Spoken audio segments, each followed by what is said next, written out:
بسم الله الرحمن الرحیم. د دویم فزیک پنځم لیکچر ته ښه راغلاست. ټول ستړي مه شئ. دغه فکر کوم د دې فصل اخري لیکچر دی. اول فصل ختمیږي، دویم فصل به په روانه هفته کې شروع کړو. په دغه لیکچر کې مونږ په تیر درس کې د سټرس او سټرین ترمنځ رابطې باندې ونه غږېدو، صرف سټرس او سټرین په اړه عمومي وغږېدو چې څه شی دي. نو په دې درس کې بعد د سټرس او سټرین په رابطې باندې وغږېږو او یو مثال به حل کو د سټرس او سټرین د پیدا کولو لپاره. خو تر هغې مخه چې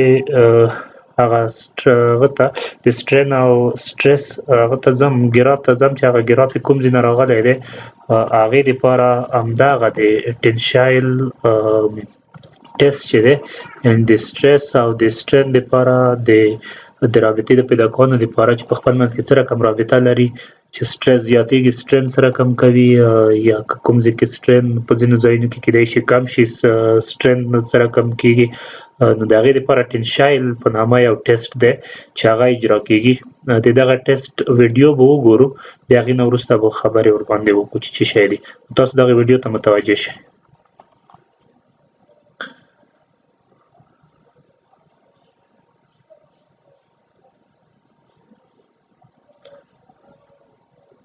دغه ماشین دی، په کوم ماشین کې چې ټنشایل ټیسټ کېږي، او دغه نمونه دی. دغه نمونې باندې یو ځانګړی هغه لري، ډیامیټر لري او ځانګړی لینت لري، معلوم لینت لري. لینت مشخص کېږي او بیا د هغې لینت د چې وروسته د ټیسټ نه وروسته څومره اوږدوالی پکې راغلی دی اضافي هغه سټرین یې معلوموي. دغه په دغه ماشین کې په دې برخه کې یو سر هغه کېږي، د نمونې یو سر بندېږي او په لاندې برخه کې د نمونې بل سر بندېږي.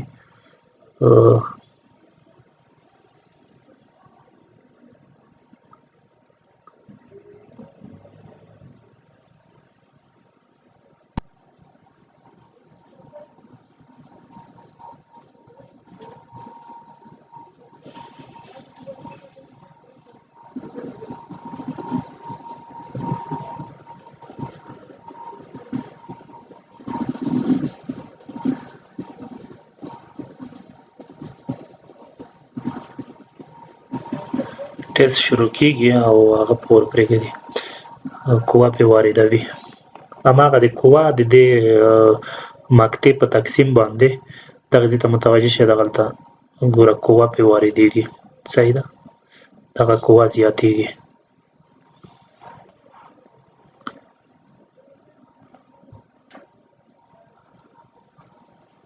دا متوجه شئ 0.01 ده.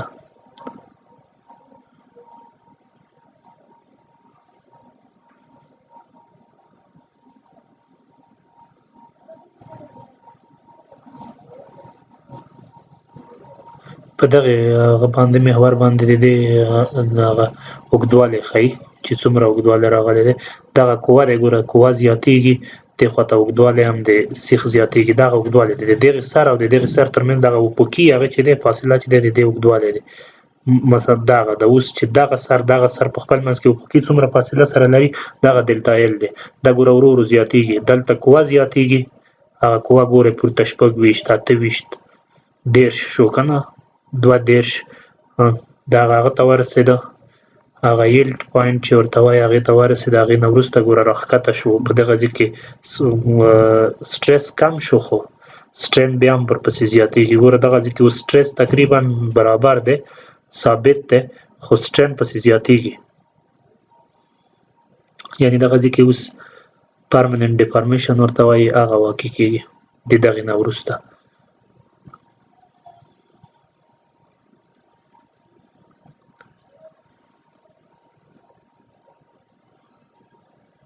دغه ځای کې ګوره قوه ډېر هغه نه کوي، فرق نه کوي، اوس په زیاتېدو شوه. دغه سیخ ته هم پام کوئ چې سیخ سره څه واقع کېږي. په اخر کې به باید مات شي، هغې ته رپچر پوینټ ویلی کېږي. هغه کوم ځای کې چې سیخ ماتېږي، ښه هماغه قوه چې کومې قوې سره هغه خوري، سر خوري، همغې قوې ته یا همغه پوینټ ته رپچر پوینټ ویل کېږي. دلته یو هغه پیدا کړو یو نریوالی پیدا کو. دا ګوره دغه نریوالی پیدا کو، دا اوس باید اخر مات شي. هغه قوه چې په کومې کې دا ماتېږي هغې ته رپچر پوینټ ویلی کېږي. ښه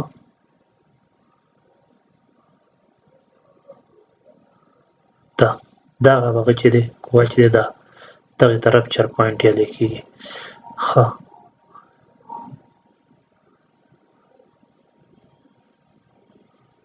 نو دغه ګراف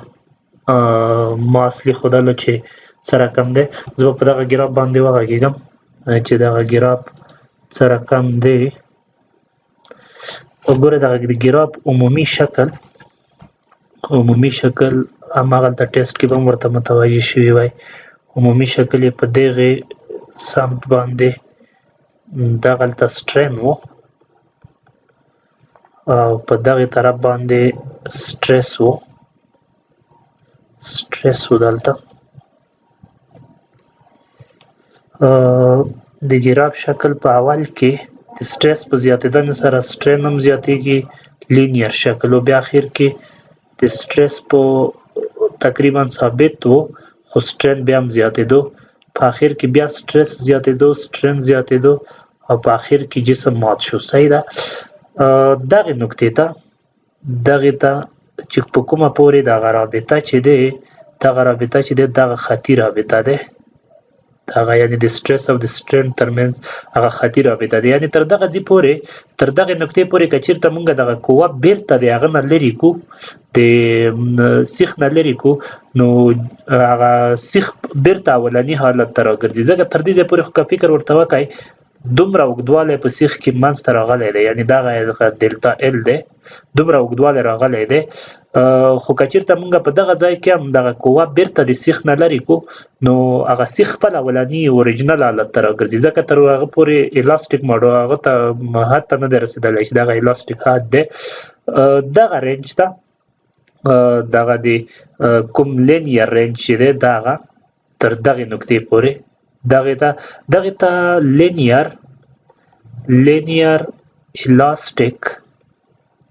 لینیر الاستیک رینج ویلی کېږي. لینیر الاستیک رینج چې هغه د سټریس او سټرین ترمنځ چې کومه رابطه موجوده ده د الاستیک ماډولس په موجودیت کې، هغه په دغې نقطې کې صدق کوي. صرف په دغه لینیر ساحې کې هغه دغه معادله د قبول وړ دی. دغې نه وروسته نوره بیا د قبول وړ نه دی، دغه معادله دغه رقم نه دی، ځکه چې هغه پروپورشنلیټي یا د دوی ترمنځ تناسب چې دی هغه په لینیر ساحې کې موجود دی. او دغه پوینټ ته چې کوم نه وروسته که یعنې که سټریس نوره اضافه شي، د دغې نقطې نه وروسته که نوره سټریس اضافه شي، په دې کې دایمي تغییر شکل ارڅي، بیا خپل حالت ته نه راګرځي. دغې پوینټ ته ییلډ پوینټ ویلی کېږي.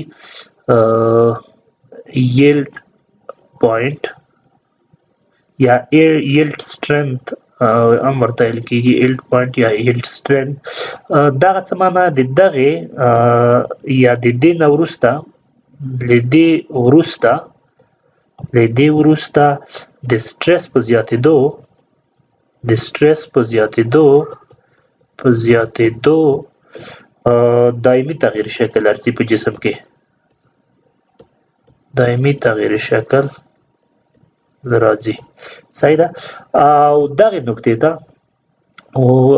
اول به دغه رینج وښیم، د دغې رینج نه تر دغې رینجه پورې دغه ریپچر د ییلډ پوینټ نه وروسته تر ریپچره پورې دغه رینج ته چې دی دغه رینج ته پرمننټ ډیفارمیشن رینج ویلی کېږي یا د دایمي تغییر شکل رینج، پرمننټ ډیفارمیشن رینج. نو دغه دوه رینج دي په دغه کې. په بیا مقاومت مواد کې چې وایي هغه بیا دلته واړه یو دوه رینج نور هم دي، خو عموم کې دغه دوه رینج دي. او دغه په کومې سټریس کې چې دغه ماتېږي، دغه ریپچر چې واقع کېږي، دغه پوینټ ته په سټریس کې د سټریس په محور دغه پوینټ ته الټیمیټ یا نهایي سټرینث ویلی کېږي. الټیمیټ سټرینث یا نهایي مقاومت.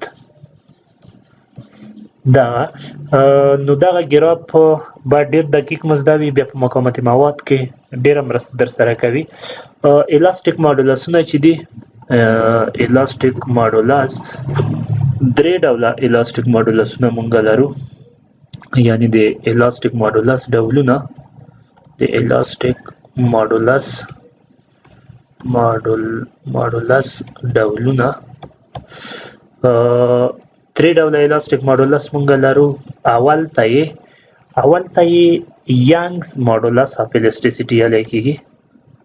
یانګز ماډولس اف الاستیسیټي اکثره کتابونو کې په ای سره ښودل کېږي او په ځینو کتابونو کې بیا په د وای یو شکل دی دغه سره ښودل کېږي.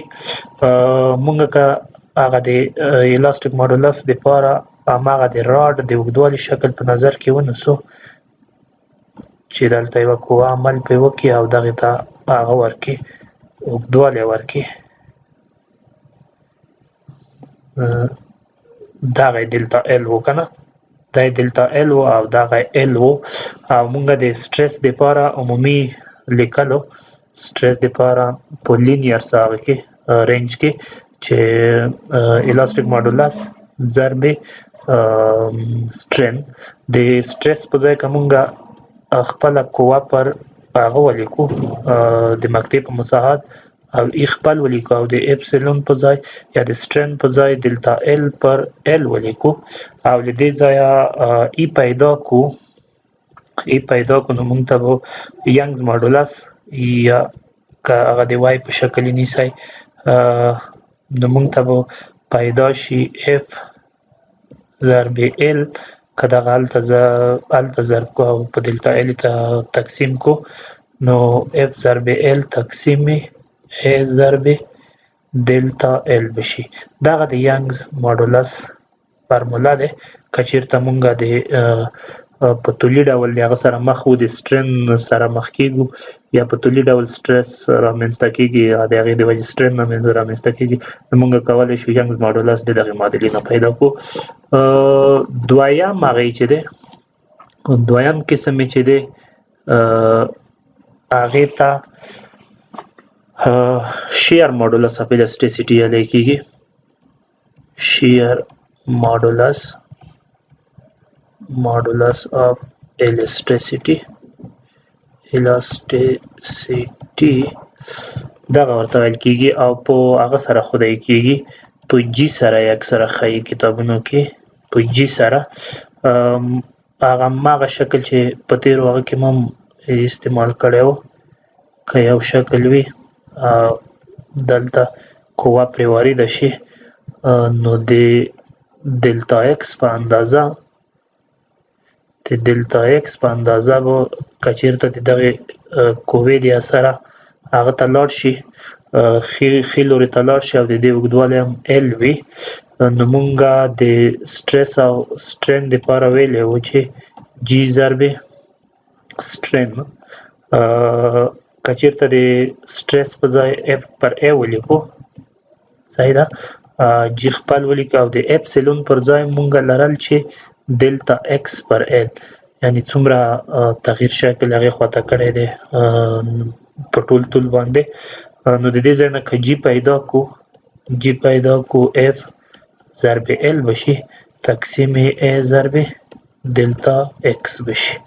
صحیح ده. نو شیر ماډولس د دغې معادلې نه پیدا کولی شو. او دریم ماډولس چې دی دریم معادلې هغې ته بلک ماډولس یایي. بلک ماډولس اف الاستیسیټي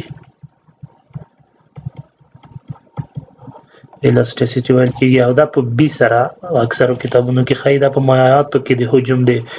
تغییر د اثره چې کوم ماډولس ته موږ ضرورت لرو نو موږ کولی کو چې سټرس بلک ماډولس ضرب سټرین د سټرس په ځای ځکه موږ هلته ووایو چې اف پر ای چې دی اف پر ای فشار دی کنه فشار دی نو که د دې په ځای فشار ولیکو او ډي خپل ولیکو او د دې والیم د اثر چې څومره هغه راغلی دی تغییر راغلی دی یعنې معنا ده که دا اولنی والیم وي یا اولنی حجم وي او قواو عمل پرې کړی وي په مایع کې نو هغه اخرني والیم یې که دغه وي د دوی ترمنځ دغه دلتا وي فرق وي نو مونږ هغلته لرلو چې اپسیلون په دغه هغه کې حالت کې دلتا وي پر وي دی که نه یعنی څومره حجم تغییر کړی هغه په ټوټل حجم تقسیموو نو موږ ته سټرین راځي نو د دې په ځای دلتا وي پر وي لیکو نو د دې ځای که هغه پیدا کړو بلک ماډولس پیدا کړو نو موږ ته به ورشي فشار ضرب حجم تقسیم هغه تغییر شکل چې کوم حجم منځته راغلی دی هغه دغه بلک ماډولس موږ ته پر روانو هغه کې هم ډېر پکارېږي درسونو کې هم ډېر پکارېږي نو دغې ته باید متوجه وای چې دغه د تقریبا ټول ماډولسونه موږ ته پکارېږي خو د بلک ماډولس بیا په موجونو کې په مایعاتو کې په هغو وختونو کې موږ ته ډېر پکارېږي نو باید په هغه کې درته یاد وي چې موږ فشار ضرب والیم په تقسیم هغه تغییر شکل والیم دغه عمومي که هغه په هغه ته هم متوجه شئ یونټ ته هم متوجه شئ هر څومره چې د الاستیک ماډولس قیمت یا ای لوړ وي صحیح ده دا چې هر څومره لوړ وي هماغومره به د موادو کیفیت ښه وي صحیح دی نو هر څومره چې مونږ په هغه کې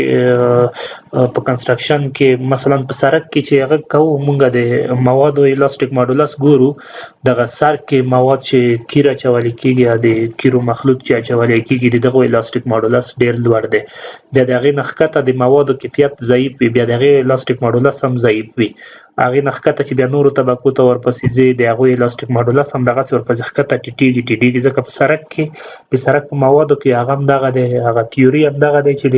اول طبقې ښه مواد اچول کېږي بیا د هغې نه لاندې طبقې ضعیف بیا د هغې نه لاندې نوره ضعیف بیا ضعیف ورپسې په آخري طبقې کې تر ټولو ضعیف مواد اچول کېږي نو الاستیک ماډولس هم چې همدغو طبقو اکثر موادو کیفیت چې ښه وي الاستیک ماډولس هم لوړ وي بیا چې موادو کیفیت ورپسې خرابېږي بیا الاستیک ماډولس هم هغه کېږي ورپسې خرابېږي یو هغه به حل کو مثال به حل کو د 12 فصل 15 مثال د 12 فصل 15 مثال دغه به حل کو یوه ګیره دی دغه خراده والا سره چې وي دغه ګیره دی شکل یې چا رقم راغلو ځکه دلته د قلم هم داسې رقم دی چې سم هغه نه کوي خو دغه هغه خراده والا چې هغه پکې نیسي سیخ او دغه شیان پکې نیسي چې بیا په هغې باندې قوه کوي په دغې ګیرې کې یو سیخ نیولی دی او په دې باندې یوه قوه د یوې قوې په ذریعه یې کش کوي یا د یو ماشین په واسطه چې هغه قوه واردوي هغه یې کش کوي چې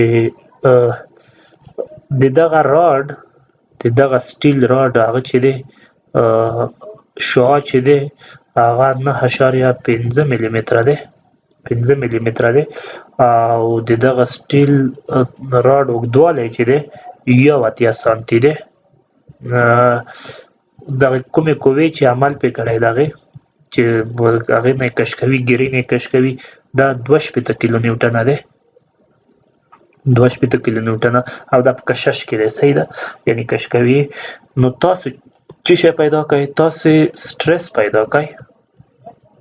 سټرس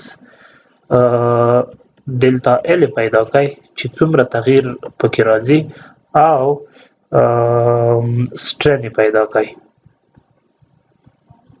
سټرین پیدا کوي د هغې نه مخکې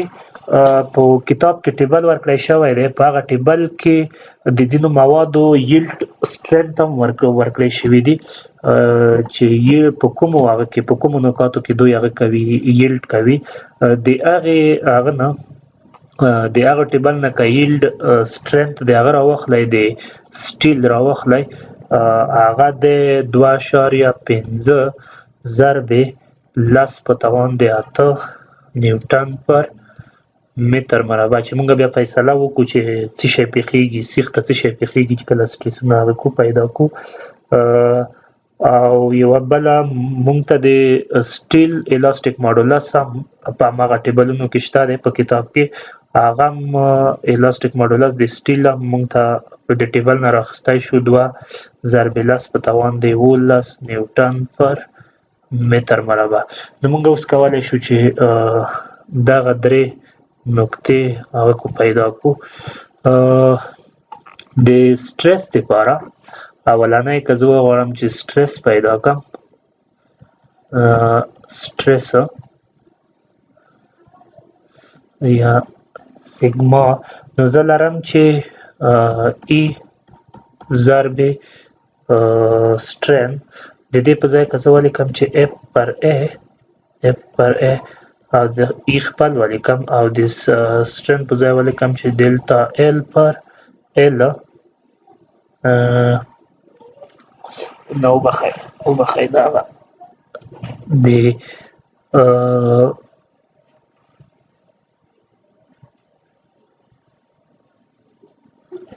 ښه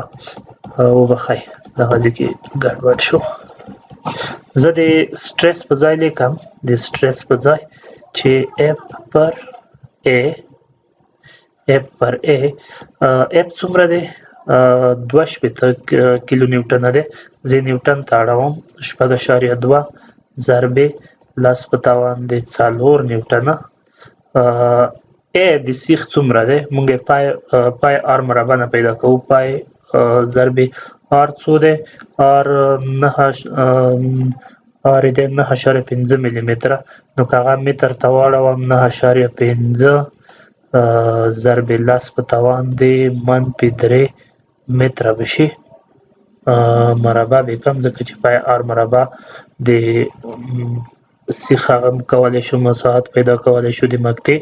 نو دغه ځای نه که هغه پیدا کړئ سټریس پیدا کړئ دا به شي 2.2 ضرب 10 په توان د 8 نیوټن پر متر مربع تاسو وګورئ یعنی دومره سټریس د دغه قوې د اثر منځته پکې راغلی دی او موږ ته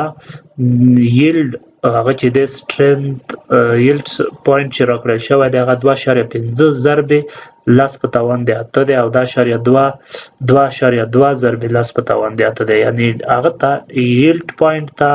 سټریسونه په دغه حالت کې ډیر نږدې شوي دي که چیرته لږه قوه هم پرې هغه شي پرې وارده شي نو یلډ پوینټ ته رسیږي او سیخ ماتیږي د دویمې نقطې دپاره چې شی موږ نه غوښتي دي موږ نه یې دلتا ال غوښتی د دلتا ال د پیدا کولو دپاره به د لینیر هغه کې ساحې کې د سټریس او سټرین د هغه نه د طریقه د هغوی قیمتونو په ځای به یو بل قیمتونه ولیکو نو کولی شو چې د سټریس په ځای اف ای ولیکو الاسټیک ماډولس خپل ولیکو او د اپسیلون په ځای دلتا ال ولیکو نو موږ ته اف هم معلوم دی چې اوس مو پیدا کړو اف پر ام اوس پیدا کړو سټریس وکنه دغه قیمت هم دغه قیمت دی نو دغه هم پیدا کړو او الاسټیک ماډولس د سټریس د سټیل هم راته معلومه دی چې پاس هم ولیکلو او دلتا ال موږ ته معلومه دی پیدا کوای شو ال هم راته معلومه دی نو موږ د ال د پیدا کولو لپاره به اف پر ا بشي ضرب ال تقسیم ای بشي نو که په دې ځای کې قیمتونه وضع کو دا بشي 2.2 ضرب 10 په توان د 8 نیوټن پر متر مربع به د اف پر ا قیمت شي او ال څومره و 1 سانتي 0.1 متره د ای قیمت هم پاس څومره ولیکلو 2 ضرب 10 په توان د 11 نیوټن پر متر مربع که دغې نه هغه خلاص کړي قیمت خلاص کړي نو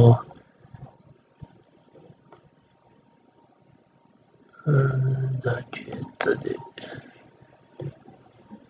نو موږ ته به دلتا ال به لاسته راکړي 0.9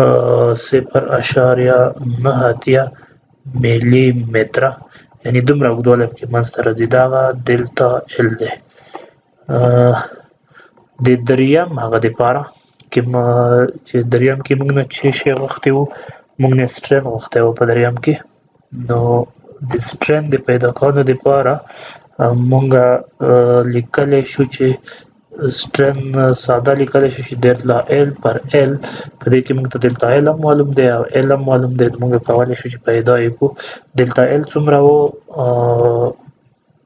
که متر ته یې واړوو 0.9 متره، نو 0.9 ملي متره که متر ته واړوو د به 8.9 ضرب 10 په توان د -4 متره بشي، او 1 سانتي هم 0.1 متره بشي. نو دا به مساوي شي د 1.1 ضرب 10 په توان د -3، یعنې 0.11% اوږدوالی پکې راغلی دی نسبت هغه اوریجنل لینث ته. نو دغه د مونږ د هغه فصل د 12م فصل اخري ویډیو وه. په دې پسې چې کوم یو مثال دی هغه د میز په سر یو هغه یخی دی، مواد یخي دي، د هغې د اثره چې کوم په پایو کې کوم سټرینونه منځته راځي هغه مثال به تاسو د کورنۍ وظیفې په توګه حل کړئ. دغه رقم یو مثال د ځانونه پرې پوه کړئ او هغه به حل کړئ. نو را روان فصل به انشاءالله په را روانې جمعې کې شروع کوو. ډېره مننه.